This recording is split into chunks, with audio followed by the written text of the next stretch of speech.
আপনি হিন্দুকে একবার ঘরের ভেতরে নিয়ে আচ্ছা করে পিটাবেন আর বলবেন সত্যি করে বল তোকে বাঁচাতে কে পারে। ও জীবনেও হরি দুর্গা হবলের নাম বলবে না, ও বলবে আল্লাহ একজন আছে।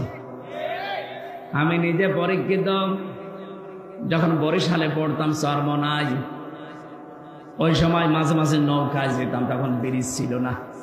নৌকায় ওঠার পরে দেখি ঝড় উঠেছে।